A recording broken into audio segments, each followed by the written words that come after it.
Assalamualaikum warahmatullahi wabarakatuh. Kami dari kelompok 10 ingin mempresentasikan tentang aspek bisnis bidang IT dan etika bisnis. Sebelumnya kami akan memperkenalkan diri terlebih dahulu. Nama saya Raka Mirantoro dengan NPM 2018 4350 2129 dan teman saya. Arif Priyohandoko dengan NPM 2018 4350 1736.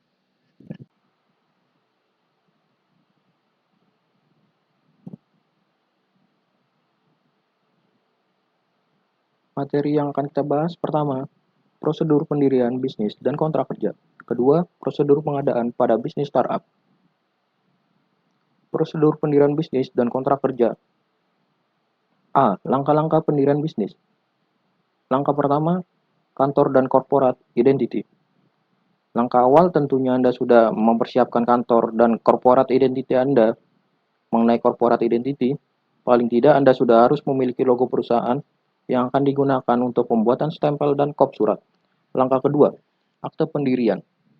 Dengan mendatangi pihak notaris, Anda dan mitra akan dipandu dalam ketentuan yang nantinya akan tercantum atau dicantumkan dalam akte pendirian.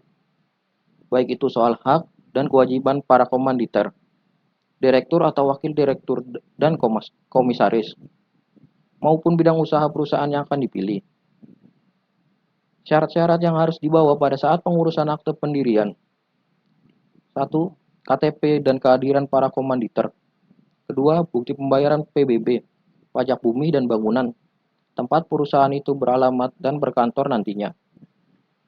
Langkah ketiga, pendaftaran perusahaan.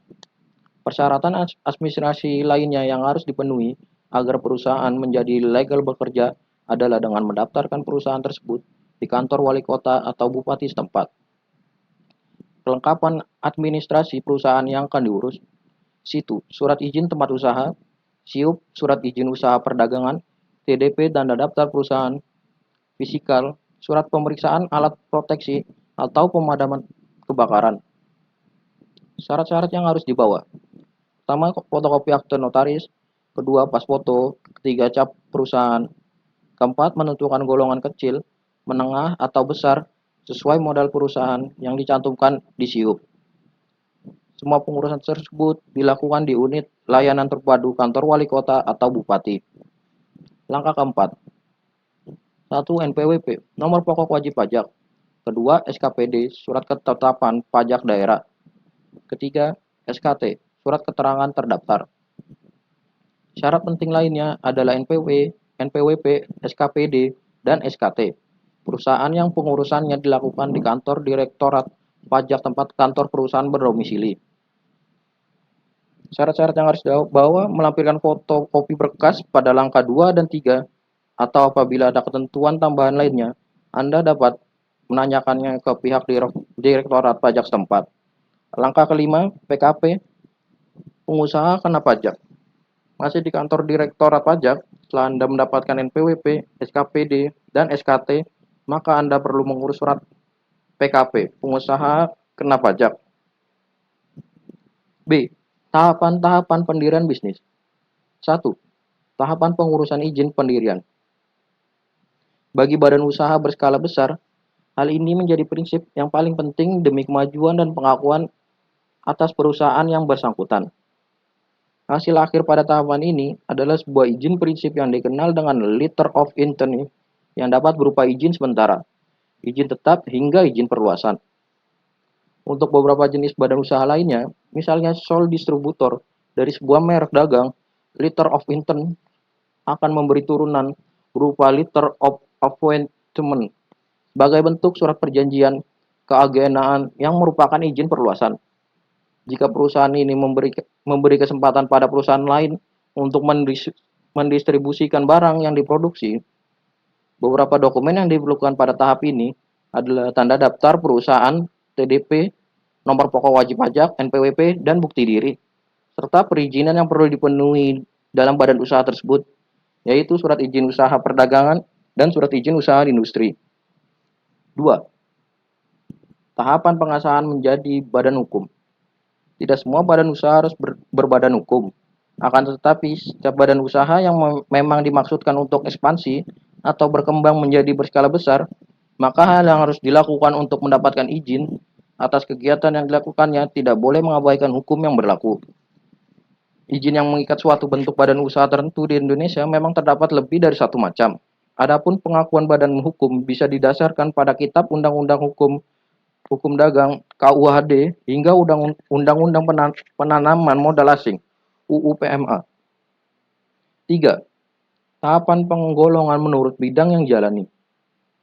Badan usaha dikelompokkan berdasarkan jenis bidang kegiatan yang dijalani. Berkaitan dengan bidang tersebut, maka setiap pengurusan izin disesuaikan dengan departemen yang membawainya seperti kehutanan, pertambangan, perdagangan, pertanian, dan sebagainya. 4. Tahap mendapatkan pengakuan. Pengesahan dan izin dari departemen lain. Departemen tertentu yang berhubungan langsung dengan jenis kegiatan badan usaha akan mengeluarkan izin. Namun, di luar itu, badan usaha juga harus mendapatkan izin dari departemen lain yang pada nantinya akan bersinggungan dengan operasional badan usaha. Misalnya, Departemen Perdagangan mengeluarkan izin pendirian industri yang berupa SIUP. Selanjutnya akan dilanjutkan oleh Arif Priyohandoko. Baik, saya akan melanjutkan presentasi dari teman saya, Raka. Prosedur pendirian kontrak kerja. Kontrak kerja adalah suatu perjanjian antara pekerjaan dan pengusaha secara lisan atau tulisan, baik untuk waktu tertentu maupun untuk waktu tidak tertentu yang memuat syarat-syarat kerja, hak dan kewajiban. Setiap perusahaan wajib memberikan kontrak kerja di hari pertama Anda bekerja. Dalam kontrak kerja, biasanya terpapar dengan jelas pekerja memiliki hak mendapat kebijakan perusahaan yang sesuai dengan Undang-Undang Ketenagakerjaan yang berlaku di Indonesia. Di dalamnya juga memuat mengenai prosedur kerja dan kode disiplin yang ditetapkan perusahaan. Berikut ini merupakan prosedur pendirian kontrak kerja. Yang pertama, adanya pekerjaan dan pemberian kerja. Antara pekerjaan dan pemberi kerja memiliki kedudukan yang tidak sama. Ada pihak yang kedudukannya di atas pemberi kerja dan ada pihak yang kedudukannya di bawah pekerja. Karena pemberi kerja mempunyai kewenangan untuk memerintah pekerja, maka kontrak kerja diperlukan untuk menjabarkan syarat, hak dan kewajiban pekerja dan si pemberi pekerja. Pelaksanaan kerja. Pekerja melakukan pekerjaan sesuai dengan apa yang ditetapkan di perjanjian kerja. Yang ketiga, waktu tertentu. Pelaksanaan kerja dilakukan dalam kurun waktu tertentu yang telah ditetapkan oleh pemberi kerja. Yang keempat, adanya upah yang diterima. Upah adalah suatu penerimaan sebagai imbalan dari pengusaha kepada buruh untuk sesuatu pekerjaan atau jasa yang telah atau akan dilakukan. Dinyatakan atau dinilai dalam bentuk uang yang ditetapkan menurut suatu persetujuan atau peraturan perundang-undangan dan dibayarkan atas dasar suatu perjanjian kerja antara pengusaha dengan buruh, termasuk tunjangan baik untuk buruh sendiri maupun keluarga. Materi yang kedua yaitu prosedur penggandaan pada bisnis startup. Perlu Anda ketahui, apa itu startup? Startup sendiri adalah memulai sebuah usaha yang bergerak cepat memanfaatkan teknologi dalam tahap pengembangan dengan tujuan untuk menjadi suatu perusahaan besar. Terus, apa bedanya startup dengan bisnis umum? Kalau bisnis umum, biasanya jual beli jasa yang menghasilkan dari menjual produk tersebut. Bisnis yang umum biasanya menjual apa yang dibutuhkan dan diinginkan oleh masyarakat. Sedangkan startup lebih kepada memberikan solusi atau problem solving untuk suatu masalah dengan memanfaatkan teknologi. Hal yang harus dilakukan dalam membuat bisnis startup. Tujuan yang jelas. Yang harus dilakukan pertama kali dalam melakukan startup bisnis adalah membuat tujuan yang jelas. Tujuan ini tak hanya sebatas ingin mendapatkan uang berlimpah, tapi mungkin lebih dari itu, yang membuat Anda tidak tahan untuk melakukannya. Tujuan inilah yang akan menjadi target Anda. Saat Anda memenuhi rintangan, ingatlah selalu akan tujuan Anda, kenapa Anda harus berbisnis, atau akan dibawa kemana bisnis Anda. Tujuan akan menjadi arah bagi setiap langkah Anda dalam membuat startup bisnis dari nol hingga sukses. Ide bisnis. Hampir setiap orang ingin memiliki bisnis sendiri, namun tak jarang dari mereka bingung harus memilih bisnis apa. Salah satu cara untuk mendapatkan ide bisnis adalah dengan memikirkan masalah yang banyak dialami oleh orang lain. Solusi atas masalah yang terjadi merupakan ide bisnis yang baik. Namun, agar Anda membuat startup bisnis yang sukses, maka Anda harus memilih ide bisnis yang sesuai dengan passion atau minat Anda. Karena sesuatu yang didasarkan pada passion tidak akan membuat Anda lebih menjalaninya. Misalnya, Anda sangat menyukai bidang teknologi, maka Anda dapat menyediakan solusi atas masalah teknologi yang sering terjadi saat ini. Rencana bisnis atau business plan. Setelah Anda mendapatkan ide bisnis dan telah menetapkan tujuan, sekarang saatnya Anda menjabarkan tujuan Anda dalam sebuah bisnis plan yang terdiri dari beberapa tahap yang dikerjakan selama beberapa waktu ke depan. Berusahalah untuk mengerjakan daftar rencana tersebut sesuai waktu yang telah ditetapkan untuk membuat startup bisnis yang sukses.